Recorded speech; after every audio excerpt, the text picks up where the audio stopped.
This is Frank Skinner. This is Absolute Radio. This is Frank Skinner. Speaking of sunshine and the warmth and goodness that comes from it, I'm on Absolute Radio with Emily Dean, and Steve Hall is with us this morning. I wish. What have I? Here we go. Sorry, I had to move quick, Steve. You can you text the show on 81215. Please do. Follow the show on Twitter and Instagram at Frank on the Radio, and email the show via the Absolute Radio website, and then it becomes an interactive experience rather than a spectator sport, which we don't want it to be. Okay.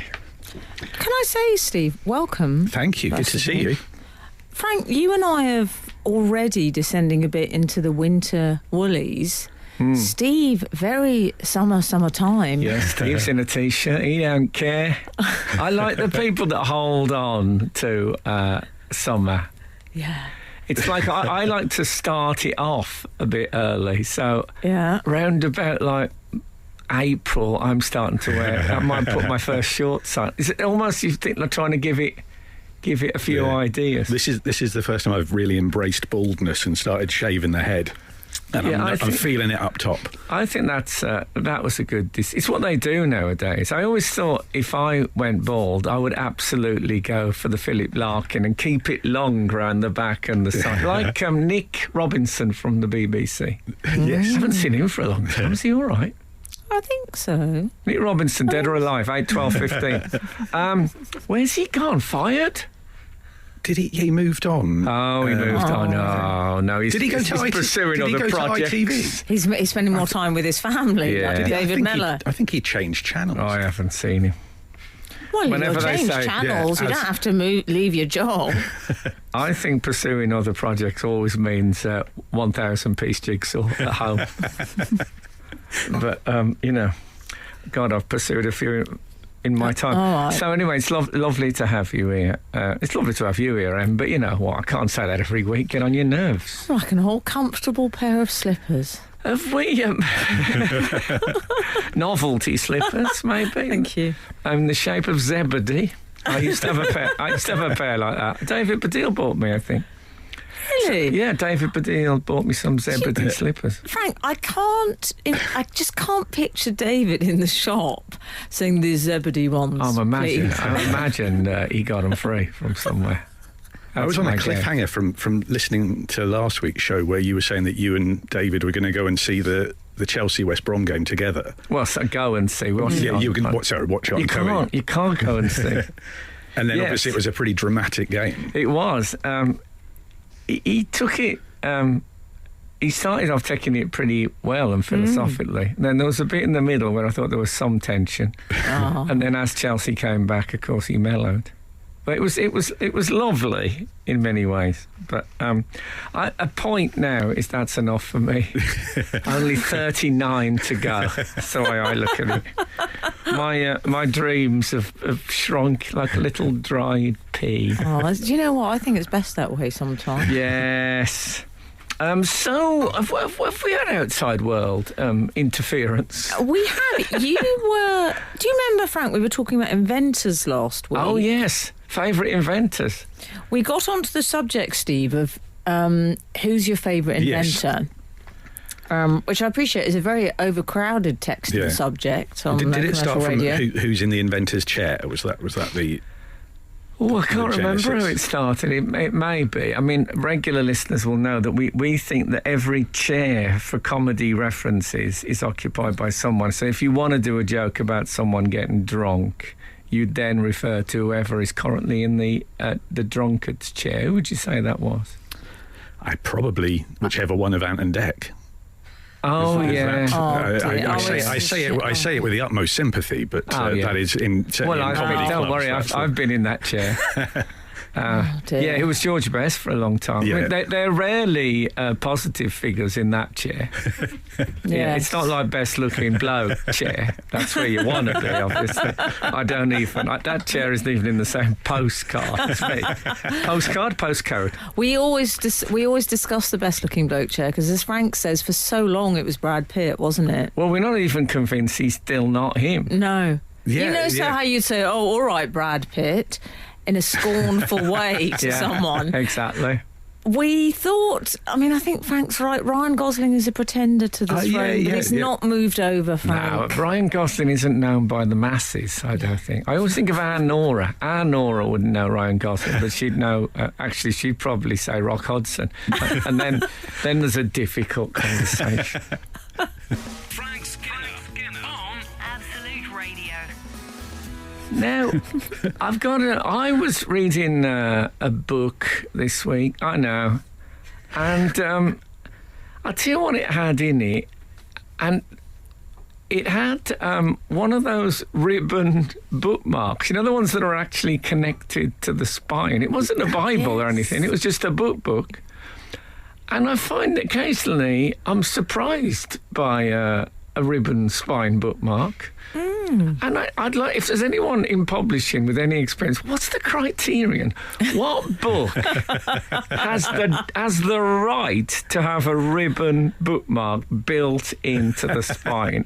Because, I read E.H. Gombrich's The History of Art, which is a little fat paper book, which you would not think. Lo and behold, I was reaching for a bookmark and I thought, whoa. There's the old ribbon. Just, they tuck it in randomly somewhere.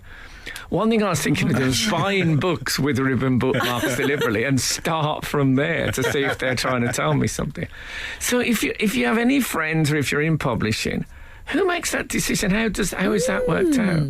Yes, I'd be fascinated to know that. It gives the book an element of flair. Well, there's a kind of stuck a feather in its hat and called it macaroni. Are you suggesting it has panache, the ribbon? Yeah. I'll tell you what my problem with this. I have read books where I thought they were quite cool books, and then I've realised there's a ribbon bookmark, and I thought, oh, it's a bit... Because you get them in Bibles and prayer books and stuff, but I'm on about random books where they appear.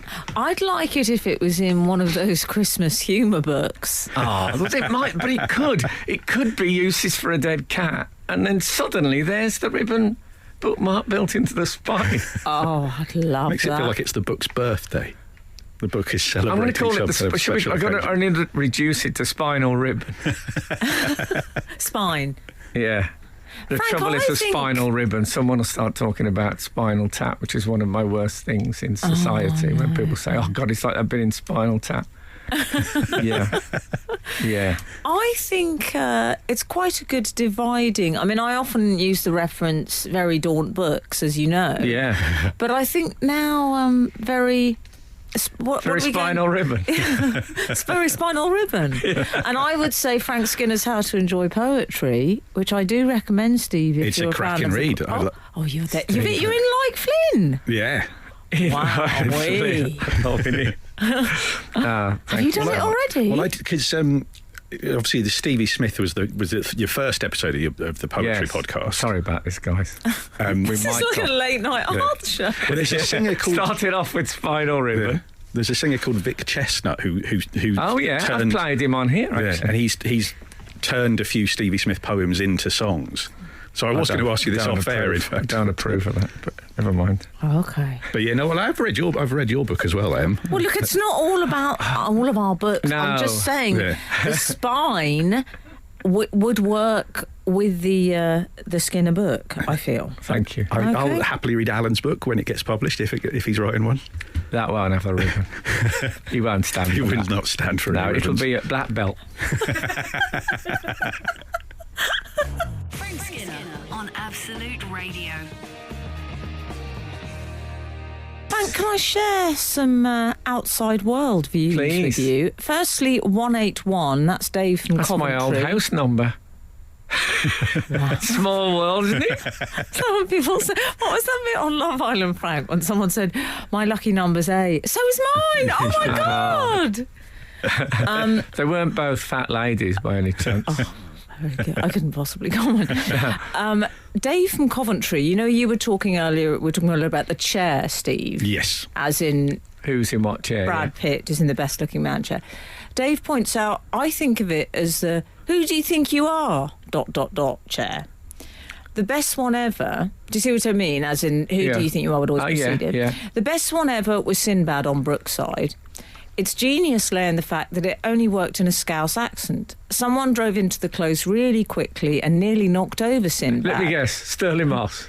Nearly. Oh. Sinbad said, "Who does he think he is, Ayrton Senna?" Oh, that's... no, Sinbad, I have to say, has not gone straight down the line. He's slightly gone into the rough. He's not on the fairway with that reference. Can I tell you what Sinbad followed with, though? Go on.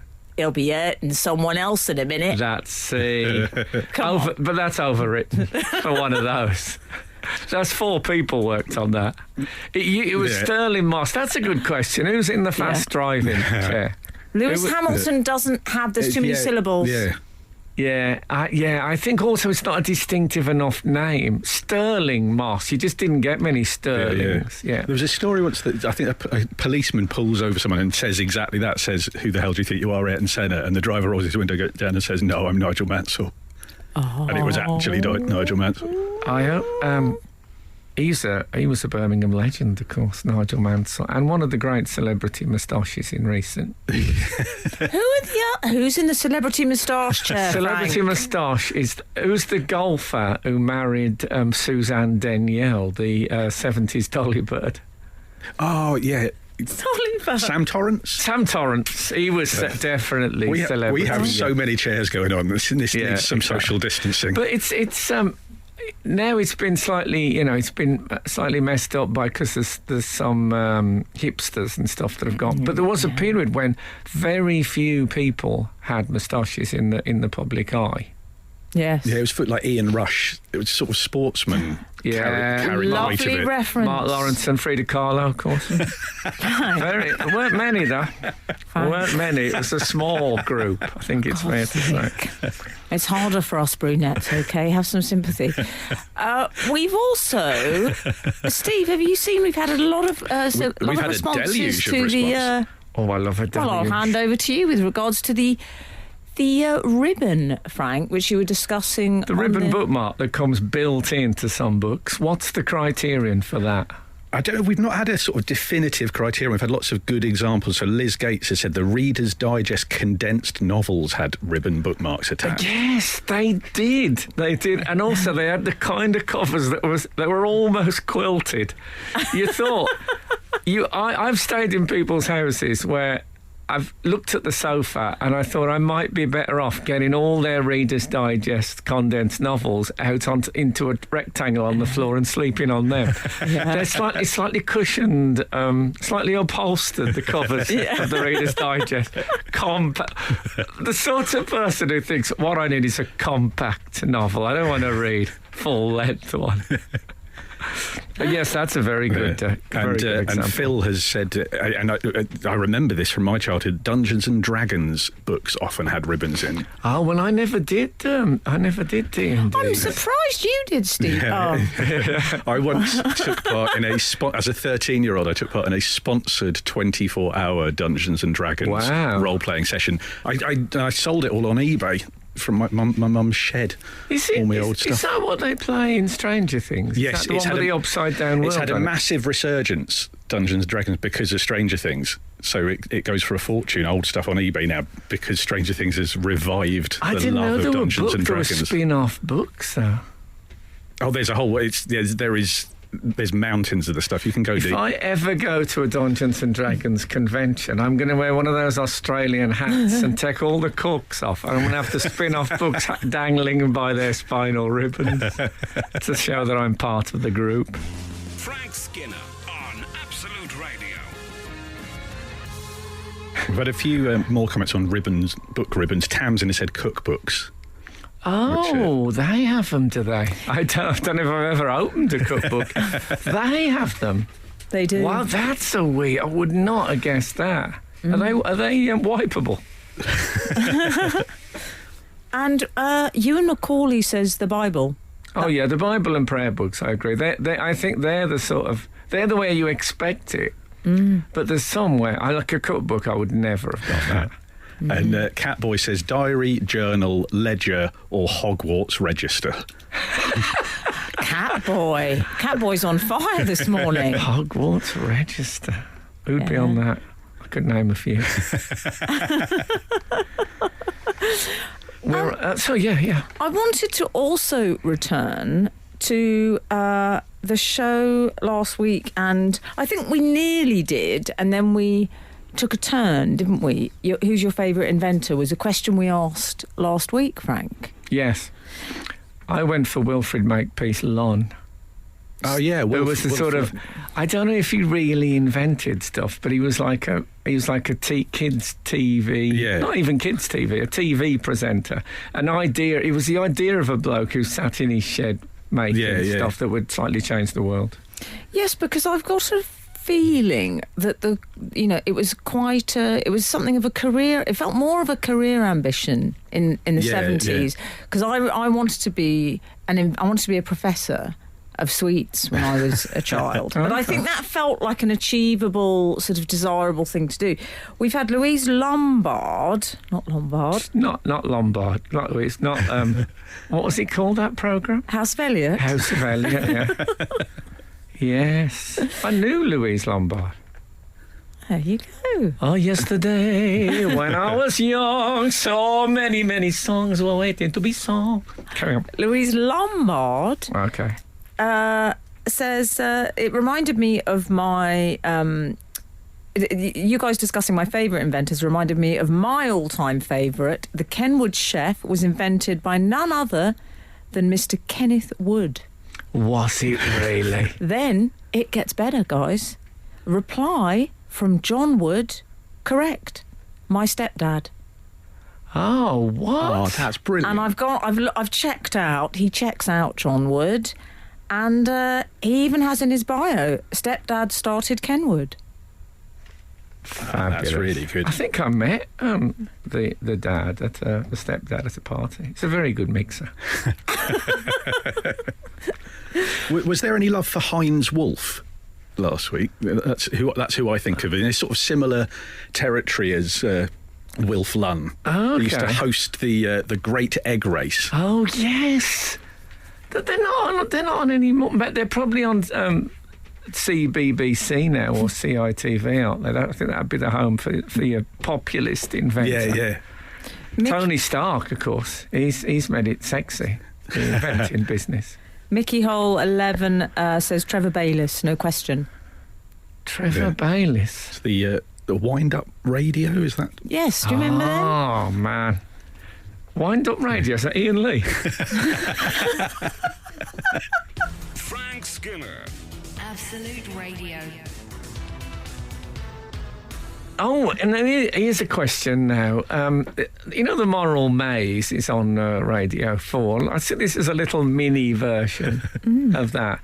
My son, who's 8, supports Tottenham Hotspur. I know.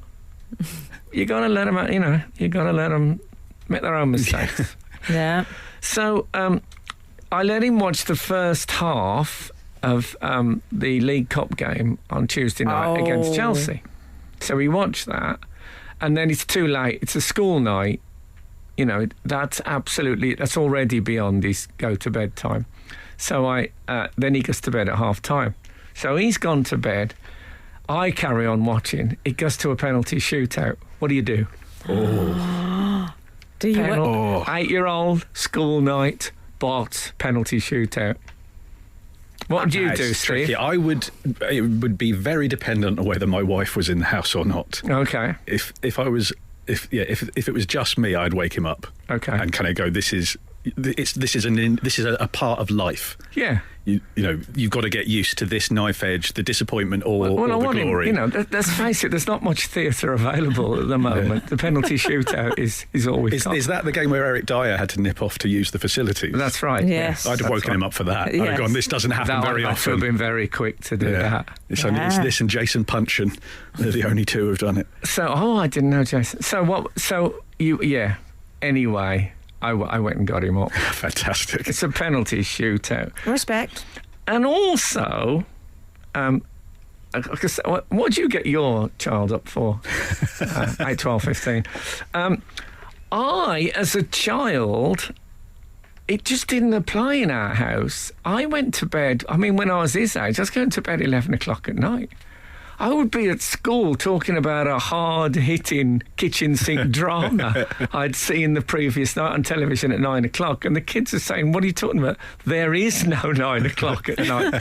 Well, this is where our childhoods converged, I think. And they Frank. don't in many areas, No, but they do in but this. similarly, my parents weren't fans of the bedtime observation. I think they thought it was a bit sort of small-minded to give a child a bedtime. They thought it was a little bit, what do you mean? Just live and let live was their approach. My dad allowed me to stay up for the Dennis Taylor, Steve Davis that was late. final in 1985, and it felt like this is a real treat, and it was very, very late. Yeah. But it was, I'm always grateful. I think they had to let me stay up for that because I was 28. Eurovision results, children were always allowed to stay up for those, I think. But I think we're staying up is one thing. Waking a child.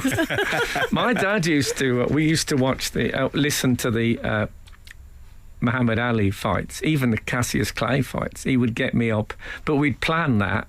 He'd say, you go to bed and I'll come and get you when you sit on the radio. Yeah. But this was... I'd do it again. What about that? Do you want to hear this from Dan from Chester? I'd like to see if you can finish this in response to what you've just said. Okay. Finish this text. As a Forest fan, I'd wake my child up if we got a... Corner. Congratulations. All right. Wind Up Radio here on Absolute Radio. This is Frank Skinner. This is Absolute Radio. This is Frank Skinner on Absolute Radio with Emily Dean and Alan Cochrane. Text us on 81215. Many have. Again, it's a rich tapestry of text from our fabulous readers. You can follow the show on Twitter and Instagram at Frank on the Radio. There's one or two bright people there as well. And then email the show via the Absolute Radio website. That's for the older listeners. Frank, you were... Not really. You had a bit of a poser before we went to the commercial break. What would you wake up a child for, or what sort of TV event were you woken up for? Right.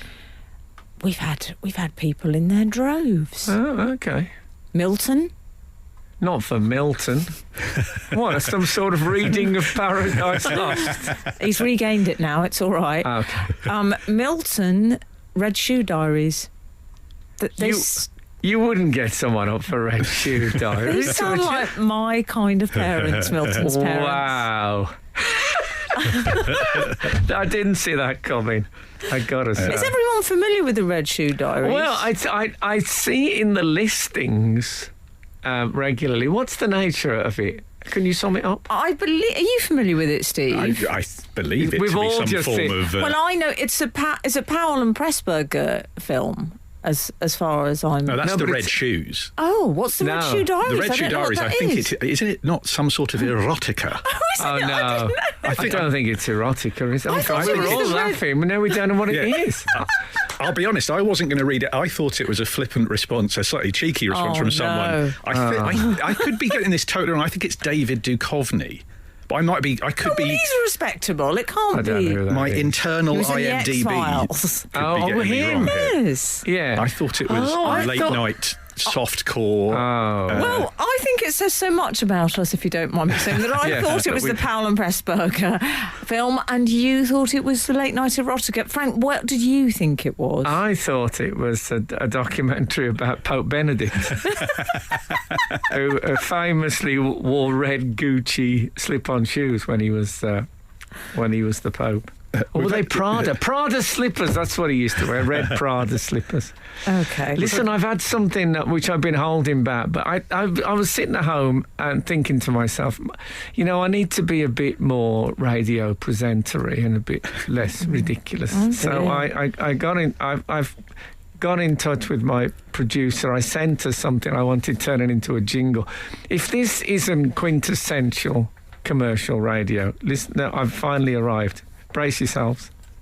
Good morning. Good morning. Good morning to you. Come come on. That's the radio jingle. That's what they want. That's amazing. That's what they want. They don't want the Red Shoe Diaries debate. I love that you can just have that done. How would you ideally, once you played Osvaldo, ideally. once you played that jingle, Yeah. would you come straight in afterwards? How would you do it? Yeah, I'd say, let's try it, shall we? Yeah, let's give it a go. Good morning. Good morning. God. Good morning to you. Yes, it is a very good morning here on Absolute Radio. We've got some great music for you. But first of all, an Aubrey Beardsley conversation. You get the best of both worlds, if you know what I mean. Well, what I like about that, Frank, Aubrey is Beardsley was a 19th century illustrator. it's you're luring them in. Yes, I think it's the slightly withered hand with the occult ring on it Yes. in the crocodile-shaped oven glove. How did you explain what you wanted for that? Because it's got there's a bit of Harry Nilsson. I'll be honest, I discovered the song and I thought this would make a terrible jingle. And I went from that. So it was chance, me a chance. I live like the dice man, Luke Reinhardt. That's how I find my jingles. Buy me a chance. I love saying, I'll never get the chance to say aye like that. Chance, just a chance, you see. Adam Chance was in Crossroads. Adam Chance was in... He's in Crossroads. Fabulous character. He had a good He was moustache. in the moustache chair. He was. He was also in Doctor Who, as I remember. Anyway, they all were. Frank Skinner on Absolute Radio. Talking about getting woken up for sort of TV events, 577, the Miss World contest in 1974. I was 8 years old. My dad gave me a piggyback down the stairs so as not to wake my 6-year-old brother. Was it for the announcement at the end or the whole contest? Well, this is Linda from Cambridge, by the way. Thank you, Linda. I'm assuming It wasn't for the feminist invasion. That wasn't 74, was it? It was. Might well have been. I think. No, she says I love the glamour of it all. There's no reference to that. So I suspect it was more. You always wanted to know the winner. Yeah. You know, that's the thing. Can you believe that people... I mean, what country is the current Miss World, Emily? Trinidad and Tobago. Oh, see, we don't know, do we? I have no Venezuela always started to ace it in the last few years. Yeah, but you'd get like Miss Guam and stuff. I thought, it was educational. It was geographically educational. And Bruce Forsyth's Will Nelia was she Miss World? I don't know if she was in it. I don't know if she won it. I don't know which country she represented, but yeah, she did. I don't think she was his first Miss World, though. I think there was... but he went out with another contestant. He might have even gone out with Anne Sidney, the English. To date, Miss 3 UK. looks like carelessness. Miss UK. The last one, I interviewed a Miss World, and how was it? Not so long ago, perhaps 10 years ago, something. It was Krista Berg's daughter. She won Miss World. Yes, and I'd met Krista Berg. I bumped into him in the pits at Silverstone. He told me. He said he'll never forget the way you looked that night. yeah. But he's very short. God bless him. Yes, That's not a bad thing. I'm just telling you. But she is statuesque. She's like multi-tall. So. What about that? Yeah. How did that happen? Genetics. Hey, what do you make of it? It's the Bernie Ecclestone. James Mott has said that he got his children up to watch the SpaceX Falcon launch. Wow. Because we'd had someone else had said that they'd been woken up by their dad to watch the moon landings. A lot of moon landings. I fell asleep during... They let me stay up all night for the moon landing, then I fell asleep during the actual walk. Because certainly the SpaceX, that's the first one that's been as exciting for a long time. And in fact... Elon Musk feels like he's kind of in the No, inventor's stop talking. It's making me uneasy. You've got a frog in your throat. You're battling it. Okay, you deal with the frog. I'm going to quote Bilbo Bakewell. Oh, that's good. my dad, who is a huge cowboy and westerns film fan, once woke me up to watch the John Wayne film The Shootist, which was John Wayne's last film before he passed away. Yeah, did his dad think it was live or something? No, Rosh, is it? Have they not got... Can't they record stuff, these people? And Jerry Armstrong used to get woken up to watch The Hitman and Her. Well, Jerry Armstrong played for the Republic of Ireland. No, The Hitman and Her, though. Oh, The Hitman. By the way, that guy's dad should listen to my poetry podcast this week, which is about a woman who wrote a poem about the Wild West. And can I say, what about this for a poetry podcast? You know, I don't know if you're into poetry at all, but people think... I am now, Frank, people you. think poetry, that's what they think. I actually had contact from my lords and masters at Bauer asking if I could put a warning on this week's one for disturbing images on a poetry podcast. That's got to be a first, hasn't it? Poetry too hot for broadcast. You know, people expect it to start with like acoustic classical guitar. Hello, welcome to... disturbing images. Oh my goodness.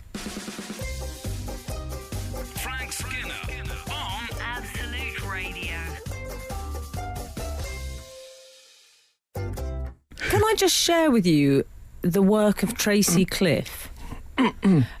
Mainly because, respect Tracy, she's managed to incorporate 2 text themes consecutive weeks. Roget's Thesaurus was mentioned briefly. You may recall, Frank? Yes, it was. What would it be like being at school with Roget? Cool, it's hot in here. Well, is it hot or is it... what would it be? Torrid? Yeah. Tracy says, I meant to message the other week to say I still have my beloved Roget's Thesaurus that I think I received for my birthday about 38 years ago. Does she mean cherished? Roget, give it a rest, mate. And it definitely warrants its spinal ribbon. Oh. It's a Roget with a ribbon. Roget with a ribbon, I know. There's a companion tweet to that. I think it was Paul earlier said that his copy of Roger's Profanosaurus from Viz came with a ribbon as well. That had a ribbon. See, those are those random spinal ribbon. And a lot of people, can I just say, have been tweeting to say, lots of Olympics people, a lot of people allowed to watch the... Los Angeles Olympics. Oh, okay. Yes. Okay, that concludes the results for the Swedish jury. Okay, thank you. Steve Hall. Steve Hall now is going to be the one that comes on and goes, hey, having a great night. You guys are doing a brilliant job. And then maybe does a joke and they're saying, yes, can we get to the results, please? And when they get to the 12 point, they go, and the 12 points go to, it's kind of tense. Well, and you just think, please say it. There's a brilliant when Ulrika hosted when after Britain had won in 97 or 98, they go to Switzerland or something like that, and the woman reading the Swiss results says, I did what you're doing, Ulrika, when Switzerland won. I presented as well. And Ulrika Johnson replies, that must have been a very long time ago. Ooh. And it gets this kind of astonished response from the crowd, like it's a laugh that like rolls and rolls and rolls, meaning that she was old. Yeah, and it was. I think it was meant as a friendly joke that ended up having way more force. Yeah, I consider that as a joke, thinking, Switzerland, they don't win it very often. Then it suddenly becomes. I know someone who was doing auditions in Soho for a sitcom, and. I don't want to go into too much details, but... asking for a friend. It was on the top floor, so it was about 7th floor. Anyway, so they were running behind time, and there was a very large lady turned up for the audition, and she came in and said, oh God, I'm sorry about your wait. And clearly it was... The woman wasn't sure, and it was just a terrible tense. But I think it can, from complete good intentions, I think those things can occur. I'm thinking of one. Another one I was at a test match with a person who was the wife of a senior cricket I administrator. feel so sick. I might have to leave the room while you tell this story. Yeah, she was the wife of a senior cricket administrator, and she was, full-figured woman. And we were having a cream tea, and I said, I bet you've had a few cream teas in your time. Meaning that you're in cricket. It's it can be so innocent. Not always, obviously. Frank Skinner. Frank Skinner. Absolute Radio. It's nice to see you both. I haven't seen you in some time, lockdown notwithstanding. It's been. I'm glad that you're saying that 90 minutes into the show, though. And can I thank Ross Buchanan for this morning? Yeah. That's the latest ever thank you on commercial radio to the previous presenter. How's it going? Well, because we used to be near neighbours, Yes. and I have now moved out of London for the first time in 20 years. Have you? So I'm now living in Oxford. Because Dreamy Spires. yes, indeed. Endeavour Morse.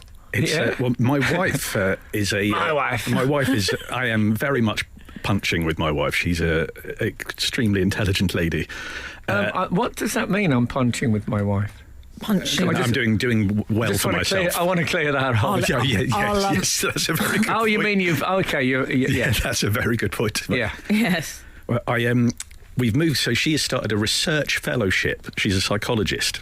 Goodness. And she's pioneering research into a thing called misophonia, which is the disproportionate hatred or reaction to certain noises.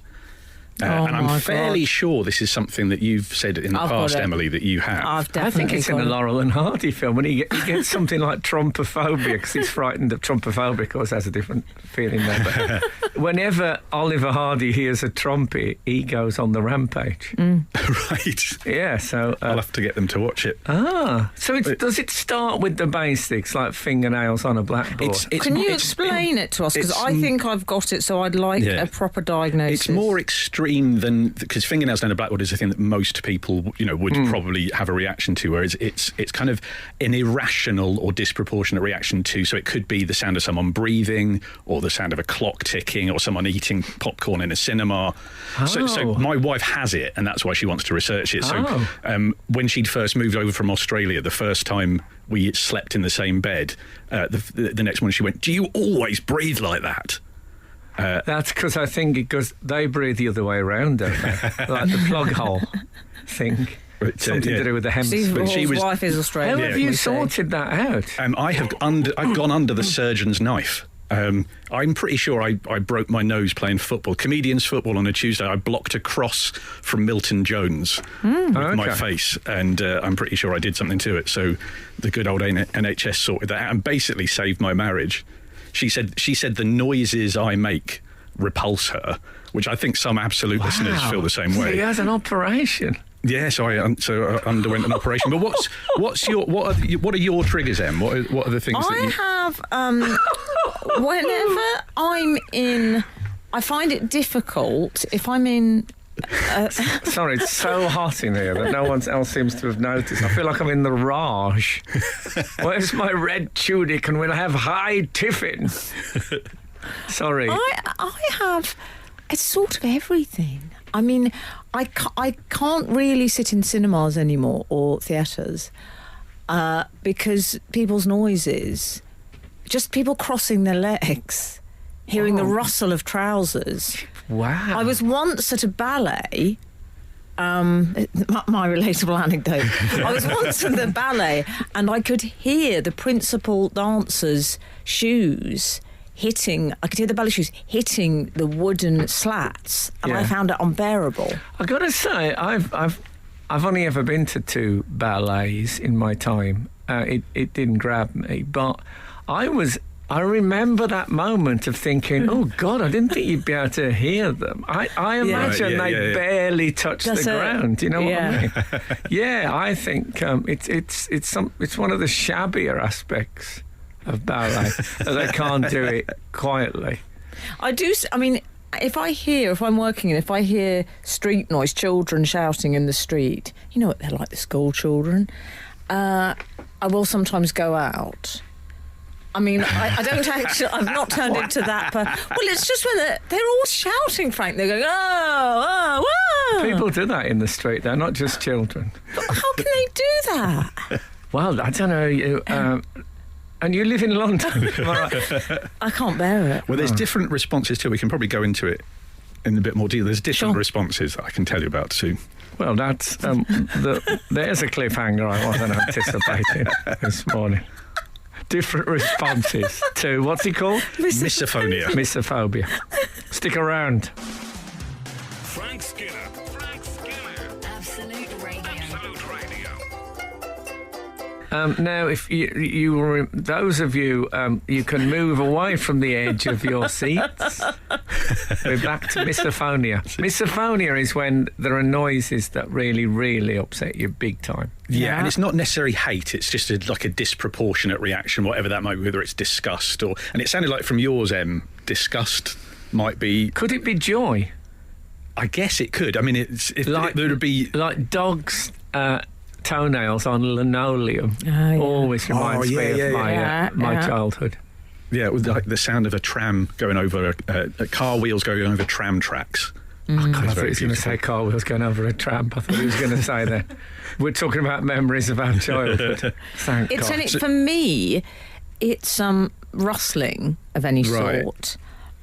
It is pretty much any noise at all. We'll keep it out of the Wild West. Wow, it so you don't sounds like the rustling. awful. It's awful. And I'm aware that that the problem is mine. You know, I'm aware that other people go about their lives and they're happy to hear these noises. Well, this is one of the interesting things they're trying to work out. Is your response, I find that disgusting, what is wrong with those people because they don't know that they're being disgusting? Or is your response, what's wrong with me, that I'm the only one who gets affected by it? No, I feel shame over it. Yes, that's interesting. Oh, okay, what does that mean? Well, it's called, because the thing is called... Bear in mind, this is commercial radio comedy show. It's called selective sound sensitivity syndrome. Oh, too much alliteration for people who don't like sounds. Exactly. What if you don't like alliteration? Exactly. Well, the sibilance... I've got the 4 S's. Oh.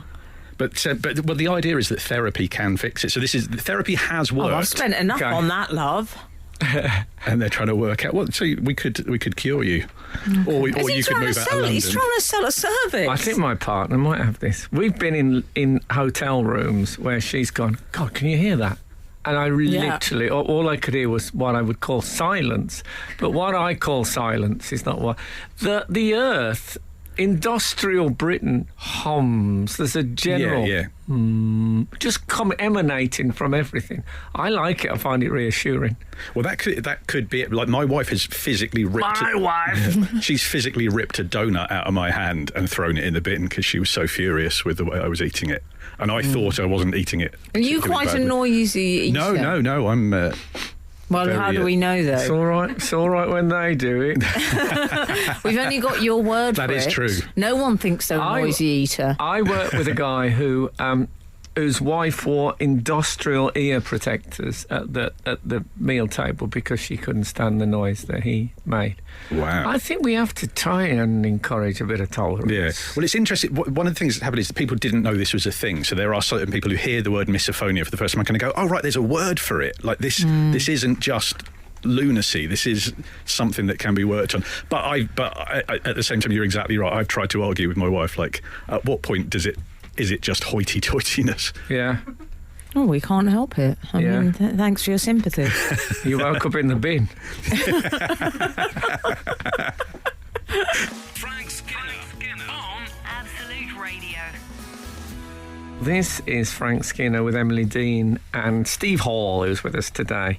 You can text the show on 81215, follow the show on Twitter and Instagram at Frank on the Radio, or email the show via the Absolute Radio website.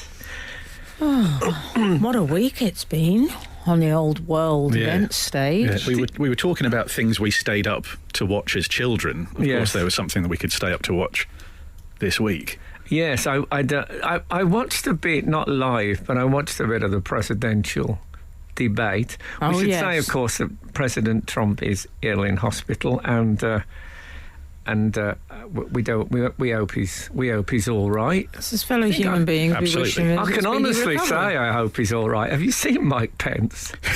Mike Pence has got the eyes of someone who could press the button without a second thought, I think. Yes. Yeah. I'm hoping. He only calls his wife mother. Is that Mike right? Pence. My dad used to call my mum wife, which I always thought was fabulously sort of Chaucerian. Yes. But, what I'm imagining, because Trump is still... he's still tweeting and all that, and he walked to the plane when he went to hospital and all Yes. this stuff. So I'm guessing everything suggests that he hasn't got one of the bad ones. Yes. But what the image that I want is him watching Mike Pence be president, like Larry Sanders watching that one when Hank takes over the show. And when it's going well, Larry Sanders, you just get a shot of him absolutely not looking horrified, just looking, but you know he's horrified. And then it goes wrong for Hank, and he's basically the same expression, but you know he's absolutely delighted. We should say as well that this was predicted that Donald would get COVID by the Bulgarian mystic Baba Vanga. Is that right? Do you know Baba Vanga? No. Oh, you've got to get involved, Frank. I mean, she's no longer with us, sadly. She was a blind mystic. Okay. She was kind of the Balkan Nostradamus. And she predicted all sorts. Baba Vanga. Yeah, Baba Vanga. I've just got Oasis. Don't look Baba Vanga. I heard you say. I would say she had. What did she predict for 20? She would always say things when like. When did she die then? If she's doing 2020 predictions? Oh, she died about 25 years ago. Oh, I see. I thought you were. I thought she was like a Paul the Octopus type. No, she predicted. She said he'd fall ill with a mysterious illness. Who did she say? Baba Vanga said. Donald Trump would. But she didn't say Donald Trump, did she? I don't know. I'll need to check with her admin team. She said something like Ari was a giant. You need to check with the Vanga boys.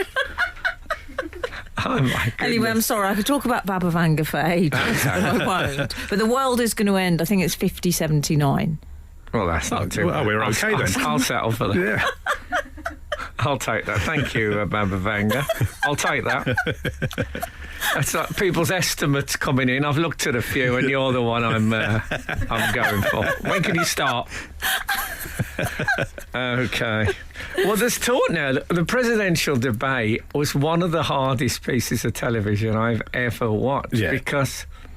I'll tell you what, many years ago I used to work at I used to do a show called Fantasy Football, which you may have heard of, and we filmed it at these studios where they also filmed 15 to 1 in the days when William G. Stewart was there. And I was talking to one of the guys who worked in the edit, and he said we were 90 seconds over on this thing. We have to get it down to time. And this episode of 15 to 1 was 90 seconds too long. He said we just couldn't cut anymore because you've got to have questions and answers, to get the scores. We just could not cut another thing. So what we did is we speeded it up a little tiny bit to get rid of the 90 seconds, and it worked. And he said you'd hardly notice it when you watch it. And I thought, what an idea. And it's like this. They've thought we've both got a lot to say. Let's just talk simultaneously, and we can get it all done in half the time. But oh god, it was hard to watch that. It felt like a cattle auction at times. The way they were talking over each other. Yeah, it was, and unkindness. Yeah. It was harder to watch than Medusa's face. It was exhausting, depressing stuff. Given how important it was. What I do like though, on a lighter note, is how I love that Donald Trump does the Spice Girls moniker for everyone.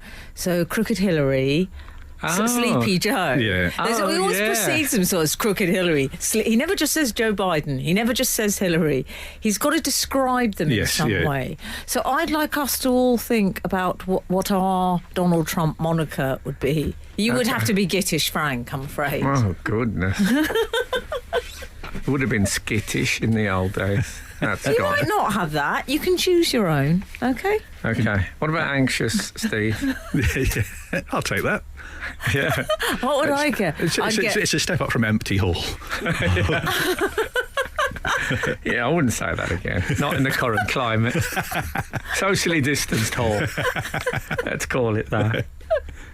Oh, dear. I'd get obnoxious, Emily. I Oh, think. no. No, but I'm saying how Trump would perceive. Well, you've given yourself. You are the divine Miss M, so you've given Well, I know, yourself but a nice I think one. the point about the Trump moniker is it can't be filled No, with it praise. has to be Yes, yeah, Sleepy Joe. Yeah. Something sweet about Sleepy Joe. Yeah, it's not as good as Crooked Hillary. I think Joe Biden's teeth are whiter than Donald Trump's.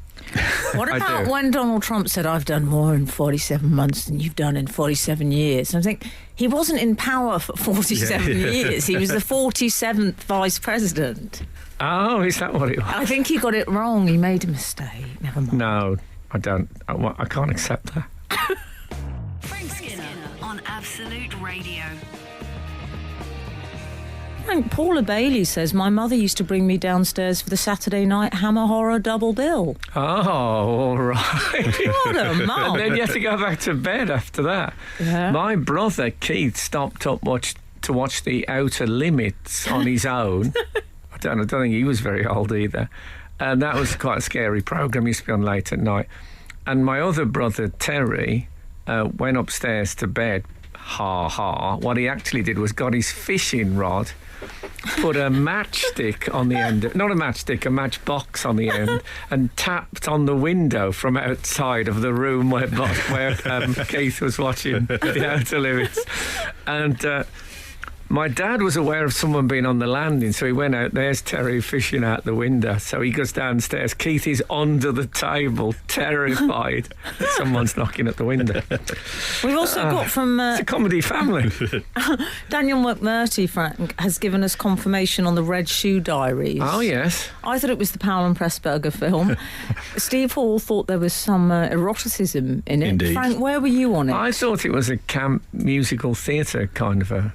I like to think it sums us all up in some way. Yeah. Daniel McMurtry says, Red Shoe Diaries, defo a bit naughty. David Duchovny introduced it, like Roald Dahl in Tales of the Unsurprising. Oh. Unexpected. I know, yeah. but he said unsurprising. Okay, that's I fair don't know if he's being unkind was or surprised. I what was is going surprised. on. Oh, okay. So he's one of those, like Michael Winner's True Crimes. One of my Michael Winner would be holding a big book, sitting in a chair. Very much with a red ribbon down the middle, Frank. Yeah, that was a ribbon book. And he would begin, the one that sticks in my memory, I've probably made it up, but it's the one I always think of, is they say hell hath no fury like a woman scorned. That was certainly the case for Eileen Willis on the 17th of March, 1959. Then it just wobbles into the drama. Oh, man. So they think so. What they reckon will happen is the next president, because they were talking they'd have to change things so this couldn't happen again, so they didn't talk over each other. I was thinking, do you remember there used to be a barometer, and this is again me going back to my childhood. There used to be a barometer which they called a weather house. Yes. And there were two doors, and when it was damp, the little man would come out of one of the doors, and when it was warmer, he'd go in, and the lady would come out. Right. So I wonder if they could have something like that, so they couldn't talk over each other at any point. Yeah. Yeah. Well, this would be suited to a Zoom debate because you could then mute them if they. Well, of course, if they the were next one interrupting. might have to be on Zoom if because of Yes, the quarantine. yeah. I believe they it's said 14 weeks. they might. Are there two more? I'd love to see a Donald Trump Zoom. If Donald Trump really wanted to reassure his hardcore followers, he could do a Zoom one with a completely empty bookcase behind him, just to reassure them that he's their man. Maybe a cobweb or two. It's weird though, Frank. The difference between these American debates and when they have the leadership debates here. There's no ramp into them, I find. You know how normally there's a sort of British pleasantry, like, Yeah. and welcome. So, hello everyone, and they just go straight in. I mean, it was pretty hard. Yeah. I mean, when Biden said he was the worst president America had ever had, I mean, why bring that up? Frank Skinner. Absolute Radio. We're talking about the presidential debate. Well, I tell you what put me off Joe Biden and why I won't be voting for him. Well, there's some reason. Because your lack of American citizenship, He called President Trump a clown. And I don't like clown used as an insult. I take that as a personal. I am part, let's face it, of the clown community. Yes. You are, Steve. Indeed, well. yeah. And I don't like it used as a derogatory term. Because clown's ridiculousness it's deliberate, it's crafted. I suppose Trump's facial colouring could be considered a clown makeup. If those clowns I thought he looked a bit pale in the debate. Oh, really? Because I could see the signs of the illness. I agree with you about clown. I feel sort of wrecking ball is more appropriate. Yeah, but well, he apologised. There was one point where he said clown. He went, "I'm sorry, person." And sort of walked it back a bit, but because he went stop yapping. It's been a tough year for clowns. They don't need any extra. And what's happened? Is the Northampton clown all right? I don't know about him. I don't think he's a bona fide clown. What's happened to him? Do you remember I wanted to go out with him, Frank? I really wish he'd call me. Well, he's not orange, of course, because he wears the best block in the world. I don't know if you remember the Northampton clown. It was a man. I think it was a man, was he? It would appear in full clown makeup just in the middle of the night in Northampton. And I sort of had a slight shouldn't but would about him. Yeah, I thought he was in dangerous, the inappropriate crush chair. Yeah. I was worried about I'll tell you what I thought might have got. I'm sorry to go off topic briefly, but did ye see this week there were some pictures of you, Frank, in the press media, dressed as Samuel Johnson. Oh, yeah. For the fourth... When is it on, that documentary, It's on please? the 6th of October. It's a three-parter. It begins on the 6th of October. Oh, well, you say that like it's a far-off date. I mean, that's some 3 days away, man. Oh, is it? Wednesday. The year's flying by. Yes.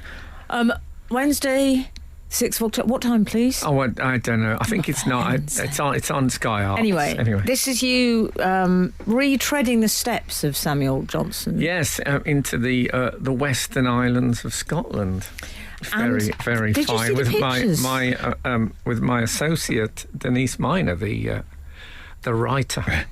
Who's fabulous. She is. I did see the pictures. What did you think? Because I've got to say, I mean, Frank and I have, as you know, we've always avoided any walks down Amorous Lane.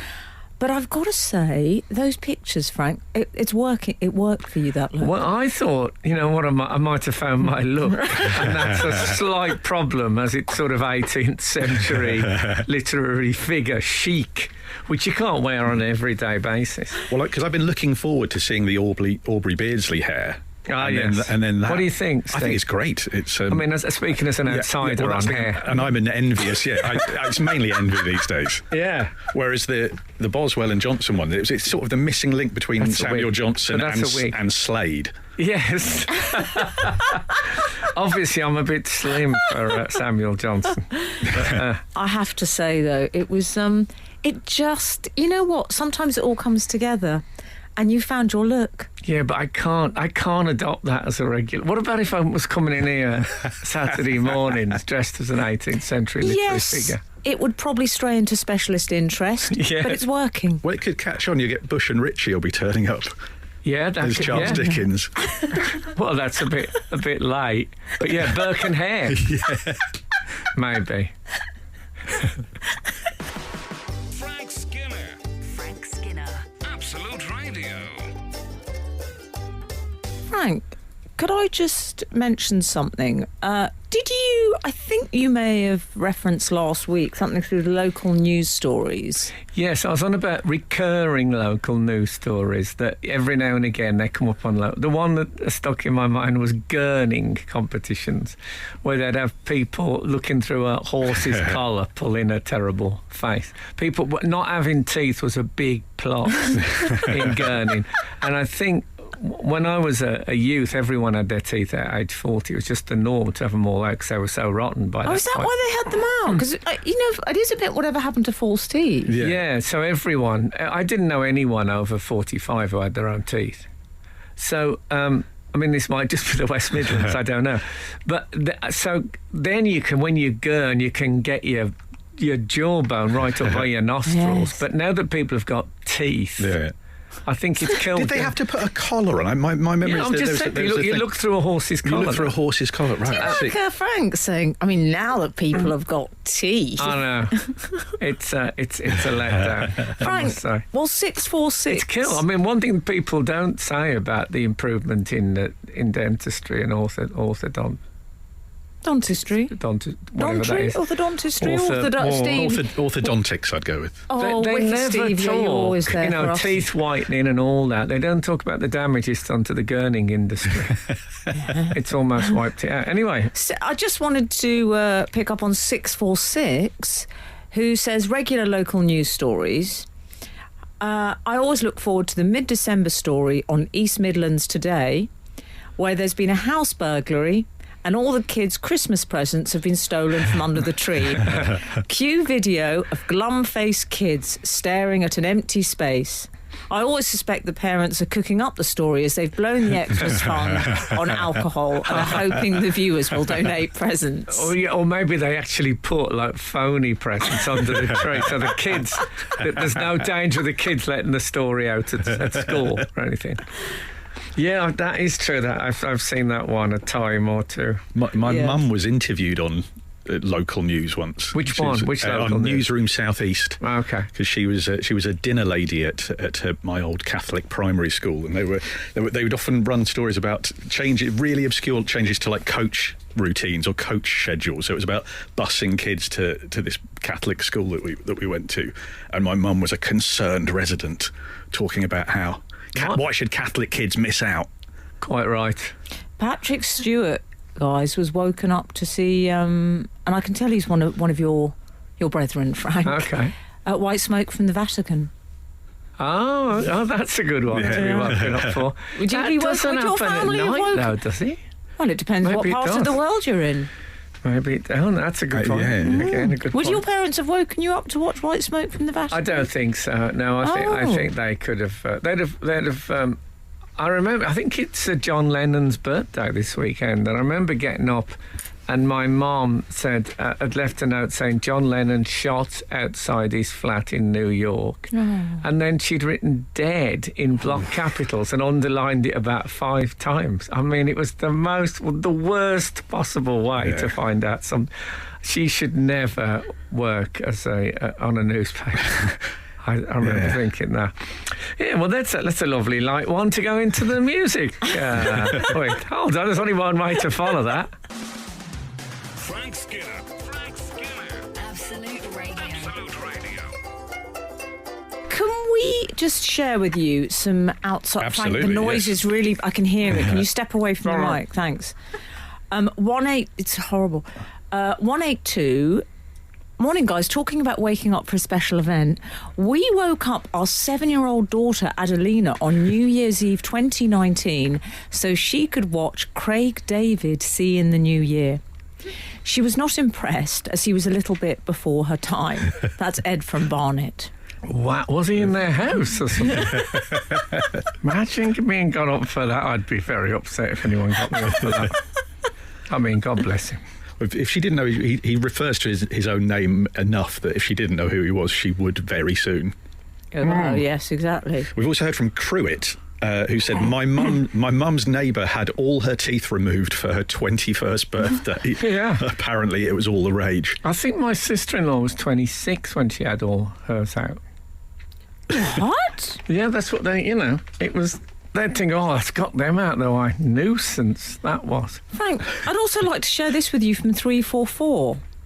You were referring to your podcast having a warning of some sort on it. Is that correct? Your poetry podcast? My poetry podcast this week has actually got a warning of disturbing images on the front. I think the first ever poetry podcast to have a warning. Respect. 344 has commented on this. Doesn't disturbing imagery just mean you're doing poetry right? Hey, what a guy. I think they could expand the range. Parental guidance for implicit metaphor may contain iambic pentameter. Fabulous work.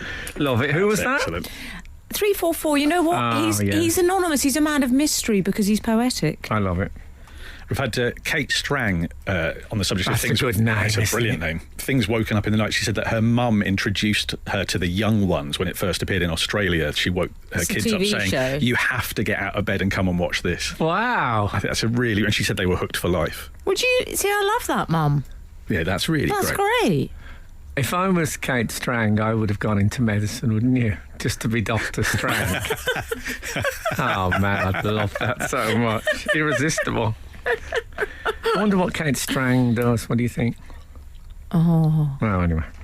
Let us know, Kate. I'm interested. Yeah. We quite a few people were woken up to see Halley's Comet as well, which I thought was... I believe it is. Do you say Halley's? Well, if I called it Hawley's Comet, it would appear possessive of me to... I think it's Hawley. It used to be Halley's when I was a kid. It is Halley's now, I think. I can't quit Halley's. No, but it's because I think it's only because of Bill Haley and the Comets, the old Is rock that and roll why? band. I don't think People I'll called it ever Haley. cross over, Frank. It's the Jose it's- Jose Mourinho thing for me. Oh, yes. Okay. I think that's okay. I can't argue Frank, with tradition should just say Torval and Dean Bolero. Oh, the late night version. that. Oh, okay. Yeah, but that was in a different country, wasn't it? Oh, yeah. Yeah, Sarajevo, 84. Oh. Sarah who? Yes. Oh, I always think of her lying on her side at the end in the ice. You know, Oh, they okay. end it with the lying on the side thing. Hold it 2 seconds too long, they have to come and get you out of the kettle. It's a very fine line. And I tell you what, I've got a slightly more orchestral version of Good Morning. Shall we stick that in? Oh, Do you go want to hear on. it? Go on. It's been filled out. Oh, wow. Come on! To who? Oh, thanks. That's lovely. So, look, thanks for listening. Steve, it's been lovely to see you. Lovely to see you. Thanks as for having ever. me. I had no idea. I thought you still lived near me. I thought lockdown, I haven't seen him about. An absolute pleasure, Steve. Oxford, Steve is in. Yeah. Oh, he's gone so posh now. He's too good for the likes of us. Anything to get away from the extraneous noise. Don't talk about me like that, Frank. So it's lovely to see you. Thank you, Steve. And thank you for listening. If the good Lord spares us and the creeks don't rise, we'll be back again this time next week. Now get out. This is Frank Skinner. This is Absolute Radio.